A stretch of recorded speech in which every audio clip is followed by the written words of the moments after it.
Welcome back to PCA's Garage. The other day I was driving my E1 Cayenne and on the dash appeared the four-wheel drive system fault, and that's actually fault 2039. Now, most people would be pretty concerned when they see this on their dash, but let me tell you, more than likely it's due to your battery getting old. And I know this because I replaced the battery on this E1 about 4 years ago. And I'll be honest with you, I replaced it with just a normal flooded acid battery. The original OEM battery lasted almost 9 years. And now here I am 4 years later with this regular flooded battery that seems like it's going bad. This time I'm gonna go with the absorbent glass mat or AGM battery, which is a higher performing battery than your regular flooded acid. The reason why I didn't go back to the original battery or the OEM battery, I'll be honest with you, I didn't think I was going to keep the vehicle for that long, so I just kind of went with the cheapest option. If I had to do it all over again, I probably would go back to an OEM battery and get 9 years out of it. But since I'm at the halfway mark, I kind of chose in between, and I'm going to put in an AGM battery and see if that can't last me at least 4 to 5 years. Unlike most cars, the battery for the Cayenne is not found underneath the front hood, nor is it found in the trunk, nor is it found under the back seat. It's actually under the driver's seat. You might think that it's pretty complicated to do. It's not. It's just a process that you have to go through that takes a little bit more time, but it takes simple tools that you will have in your garage: a simple flat-bladed screwdriver, a ratchet, a 10mm socket with extensions, and the only specialty tool that you might not have is this triple square 10mm bit. And you can get this online, it's pretty easy. We're gonna start right at the front. You're gonna need to move the seat forward as well as the seat back. And the reason being is we want access to the rear hinge covers, as well as we want to unlock the top of the battery cover. So you're going to take a little small flathead screwdriver and pop off these little covers here. 1,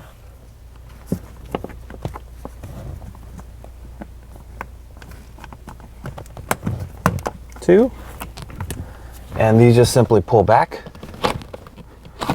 and it's going to reveal the hinges. So now these aren't in the way, so when you flip the seat back, it'll go right on back onto the back seat. Pull this one.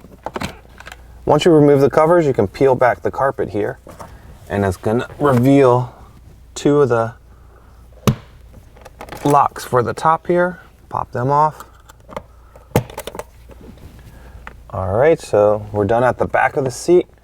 Now we're gonna move the seat back and flip it forward. Now that we've removed the covers from the back of the seat hinges and unclip the top of the battery box, you're going to want to move the seat back so that we can have access to these front covers. And then we're going to lean the seat forward just so that when we flip the seat back, it'll go further back. The next step is going to be using our 10mm triple square bit and taking out the front seat bolts. The front seat bolts reside under these 2 panels, so you just pop them off. There's a little clip underneath. They just pop off, and there they are.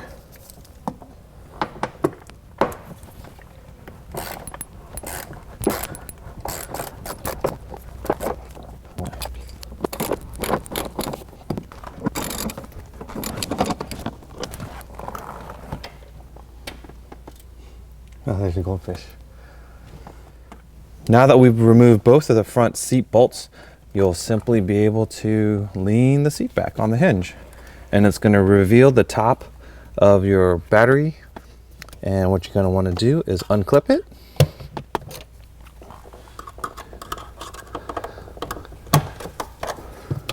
You've already unclipped the back earlier, so now the top should come right on out. And there was a wire loom that was clipped to here, so that can pop right off. And now, as you can see, you have access to the battery. So we moved the seat back to clear the steering wheel so that we could rotate the seat back. But before you start working on the bottom here, what you want to do is move the seat forward again. And as you can see, it enables you to lift this much higher. This will give you a lot more room to work underneath. So there are two battery tie downs, one right here and one right here, and both take a 10mm socket to loosen. So we're going to go ahead and do that. Just loosen it enough so that you can spin it, because we still need to take off the terminals. And you'll find the other one. And obviously be careful, never ever touch your wrenches across the two terminals.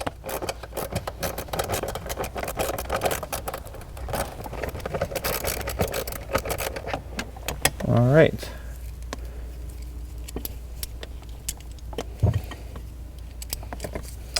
Now that we've got that done, we can now remove the terminals. First the negative, and then over to the positive.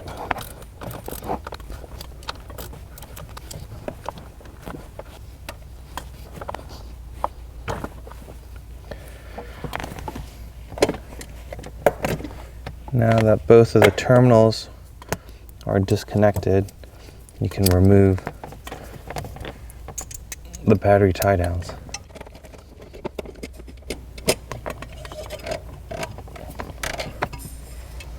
That's one.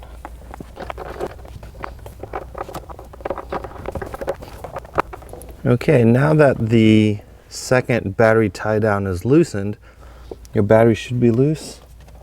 You want to make sure you remove this vent tube. Screw it out of place. So we took out the front battery tie down, and the second one, here it is, and you'll note it has like a little rubber grommet. So once you get it loose, then you'll just pull everything out. All right, and there we have the old battery. Okay, so now that we have the battery out, I just want to make sure that it is indeed a bad battery. So we have this handy dandy battery tester that we got online. I think it's less than $50. I highly recommend you have one in your toolbox. The other day, my sister's car, she has a Volkswagen Tiguan, a 2017, where her battery went bad. That battery was only 3 years old, and I was able to confirm that with this tester. But anyways, it's very simple to use. You just hook up the leads, positive and negative. You do choose that the battery is out of the vehicle. It's a regular flooded battery. You're gonna enter in how many cold cranking amps this battery has, 850, which matches right there. Hit enter, and it's going to test the battery for you. And there you go. It shows that our battery only had about 60% of its life. Now, I'll tell you, the car has been driving pretty much normal. I can start. If I leave the car parked for a couple days, I can tell that it was a slower start. So I knew the combination of the slower starting after a couple days and also the triggering of that 2039 code and the coming up on the dash, that it was more than likely the battery. So it is confirmed, so let's put in the new one. So before I put this battery in, the battery came with a positive terminal cover, and on the end of it is a little plug. Now there is a vent tube inside our battery case, but there's only one, and there's two actually vents on the battery. So you want to take the provided plug and plug up the side that you will not be connecting the vent tube to. All right.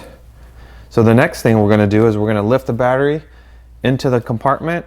Now be careful, this is a heavy battery. So watch your back, or maybe even have a friend help you lift it in. So now that we've dropped the battery into place, we've connected the vent hose again, and then you want to slide it into the lock channels. There's one on this side here, and then you're going to put all of the battery tie downs back into place.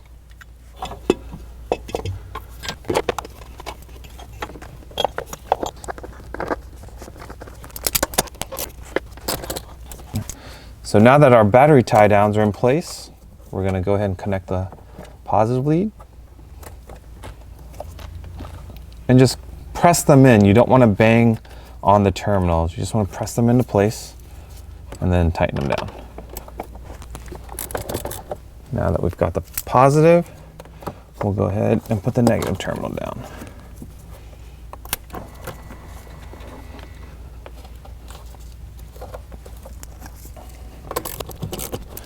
All right, looks like it's nice and secure. All the terminals are back on. So now we can put the top of the battery case back on. Now that everything is secure, go ahead and move your seat back so that you can lower the seat into place without hitting your steering wheel. And we're just gonna lean it forward. Go. And then we're gonna put the seat bolts back in.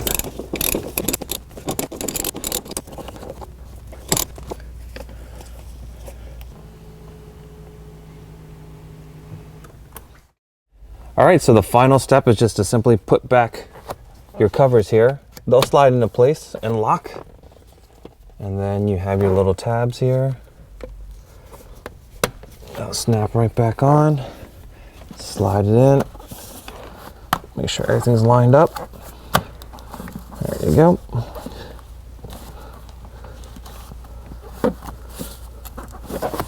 And then the final trim piece. Some of you may have noticed I didn't re-clip the battery box top because I did that when I replaced it earlier on. And that's it. We're all done. So now that everything is buttoned up, we're going to start the vehicle.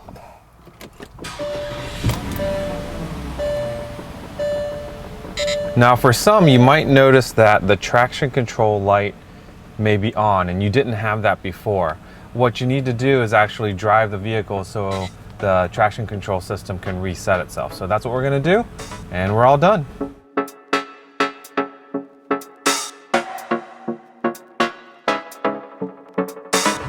Window down, switch, hold up, goes all the way to the top. Still holding switch, let go, up again, sets to one stop.